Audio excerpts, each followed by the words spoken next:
Hello, hello. Good morning everyone. God is good all the time. Yan. Day 2 sa ating farm. Tingnan nyo. Ito yung plano ko. Alright.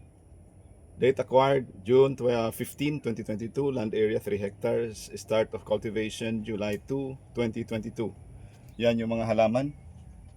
Ito yung landscape analysis. Yan, or terrain analysis. Ang target ay to be profitable farm in 2 years. Alright, so July 2024 yung target date. Anong buwan na ngayon? March 2026. Okay.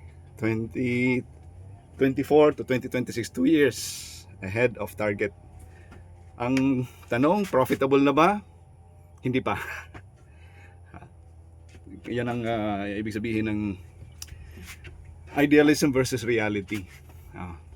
Okay, anong lesson learned natin dito sa pagkakaroon ng farm? Okay, una, kinakailangan malinaw yung plano. Number 2, kinakailangan malinaw yung target na profit. Number 3, kinakailangan malinaw din kung hanggang kailan yung capacity mo to manage the farm. So it will talk about finances, yung manpower, and then yung availability.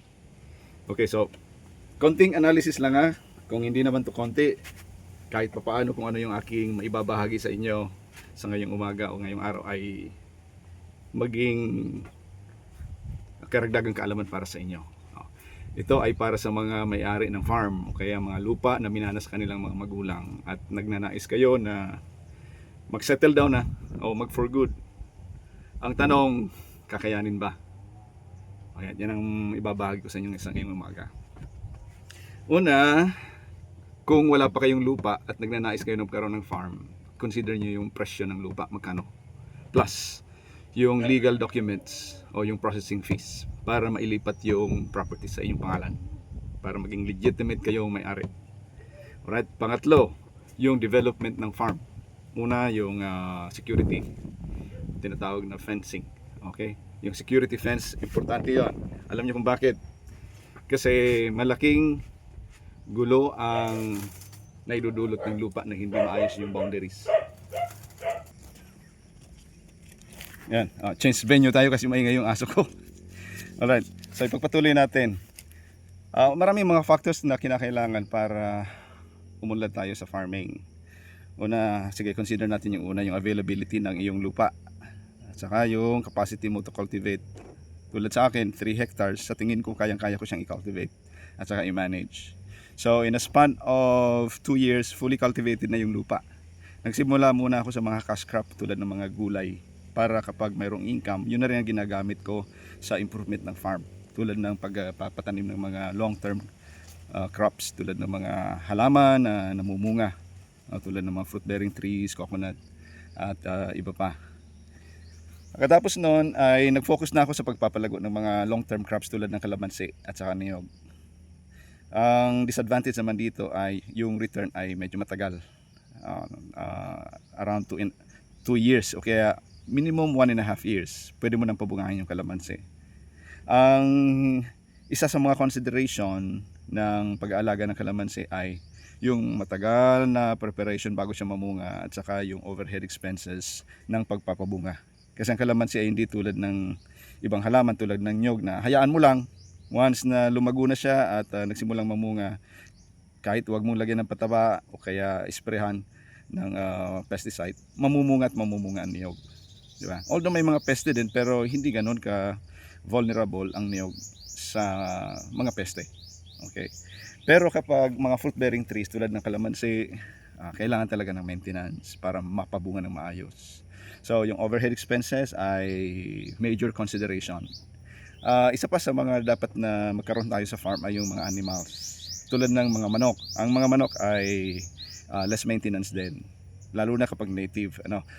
I-secure mo lang yung perimeter ng lupa mo. Tulad na halimbawa 3 hectares. Napakalawak ng lupa na yan para galaan ng mga manok. So pwede kang magparami ng mga manok na native. Kasi kung free range, sa aking experience, masyado mataas din ang overhead.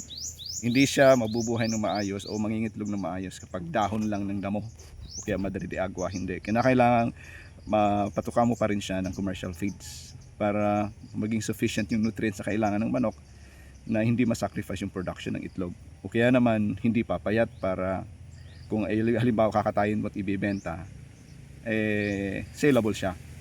Alright. Sunod naman ay halimbawa sa baboy, okay naman kasi kapag malaki yung area mo, walang reklamo sa mga kapitbahay. Yung nga lang, kinakailangan mayroon kang sapat na puhunan sa pag-aalaga ng mga baboy. Kasi kung gusto mong paunti-unti lang, hindi yan lalago o hindi kikita ng malaki. So kinakailangan i-scale up mo siya. Minimum para sa aking opinion ay 50 heads na fattening baboy. 50 heads. So ang computation niyan, halimbawa sa bawat baboy ay 3 sako ng feeds mula doon sa kanyang sa pre-starter hanggang sa finisher. Kung 1,000 o 2,000 yung bawat sako, so that will be 6,000 pesos hanggang sa mai-dispose mo yung baboy. Kung 10, that will be 60,000 sa feeds pa lang. Kung halimbawa i-times 10 mo sa 100 na heads, so that will be 600,000. So 300,000 yung 50 heads. Kung wala kang ganong kalaking puhunan, ay hindi ka makakapag scale up or venture sa piggery business. Napakahirap ng pag-source out ng pondo. Pero kung magsisimula ka sa isang inahin, tapos nanganak, siyempre dapat ma-secure mo rin yung budget mo para sa fattening. Hanggang sa ma-dispose mo, and then papagulungin mo na naman ang papagulungin hanggang sa lumaki ng lumaki. Alam niyo kung ano ang challenges sa pagkakaroon ng farm? Ito, kapag wala kang ibang source of income o passive income at nakafocus ka sa pagfa-farming, kung iaasa mo lahat ng pangangailangan na yung pamilya sa iyong farming, very challenging yan. Napakahirap.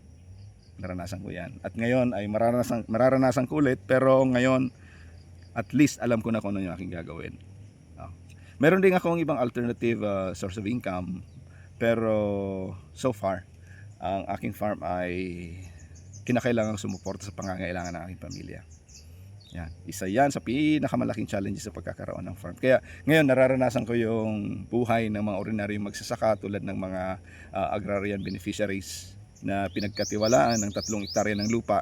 No? Tapos inaasahan na maging self-sustainable siya, na matutugunan yung pangangailangan ng kanyang pamilya, at the same time maipapadala yung kanyang anak sa paaralan.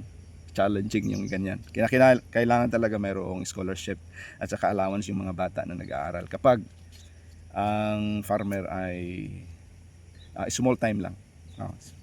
Although ang kagandahan naman kasi meron tayong kalayaan, nasa demokrasyang bansa tayo o demokratikong bansa, at lahat ng pribilehiyo ay naandyan naman para ma-avail natin. Yun nga lang, kung wala tayong may papakitang pruweba na meron na tayong simulan at produktibo ito, hindi tayo makaka-avail ng agricultural loan. Yan ang mga challenges sa mga ordinary magsasaka. Pero sa mga well-off at itinuturing na ang farming ay isang uri ng leisure lang sa kanilang buhay, just to enjoy life, just to take part dun sa food sustainability, saludo ako sa inyo. Maraming salamat sa inyong sakripisyo na makatulong pa rin sa ating bayan at sa ating kapwa sa pagkakaroon ng farm. At hindi talaga maisasantabi yung fulfillment. Kasi alam man tayo kapag na-achieve na natin yung success sa buhay, mayroon tayong sapat na pera, nag-iisip na tayo ng paraan kung paano magkakaroon ng meaning yung ating buhay. Yung tinatawag na yung purpose-driven life. Sige, meron naman akong sapat na puhunan o kaya excess na pera, paano naman kaya kung maibahagi ko naman to sa iba sa pamamagitan ng pagkakaroon ng farm. So, nai-enjoy mo yung buhay mo sa pagtatanim, pagpaparami ng mga halaman, kaya ng mga hayop, at yung kita dun sa iyong mga ginagawa sa farm ay binabahagi mo sa iyong kapwa. Yan ay parang charitable activities mo sa buhay. Yan ay napakagandang legacy mo sa iyong pamamaalam sa mundo. Mayroon kang maisasabi na at least I have done my part to serve other people and to be of value sa ating calling sa Panginoon, di ba? So yan ang dalawang sangay ng pagkakaroon ng farm. Pero kung ang ating pamilya ay nakasandal, sabi ko nga, nakasandal sa income ng farm, ito ay isa pinakamalaking challenge sa buhay natin, tulad ng aking ginagawa sa ngayon. Alright, so yan mga kaibigan na, tulad ng aking ginagawa, yan o, dito ako, yan, ang dami kong dapat na gawin. Wala akong sapat na puhunan, so kinakailangan kong gawin kung ano ang gusto kong gawin dito sa aking farm para lumago ito at manumbalik sa dating sigla ng yung sustainable production. Ibig kong sabihin ng sustainable production na yung tulad nung panahon na naka full time pa ako dito, every time nalalabas ako ng aking farm, palagi akong may dalang produkto. Ngayon hindi pa siya ganon, kasi ang major crop ko ay kalamansi. So kapag namitas ka ng kalamansi, maghihintay ka na naman ng another week para makapitas ka ulit. Yun ang kagandahan kapag sunod-sunod yung pamumunga, hindi sabay-sabay. Sa nyug naman, every 45 days ay nagpapakopra ako. Pero isa rin sa gagawin ko ngayon, dahil pa summer na, ay gagawa ako ng buko juice. So kukuha ko ng mga buko, dadaling ko sa resort, and then magtitinda kami ng palamig. Alright? So marami pang dapat na gawin ko dito, pero puhunan talaga ang pangunahing problema. Pangalawa yung management, at pangatlo ay yung market. Alright?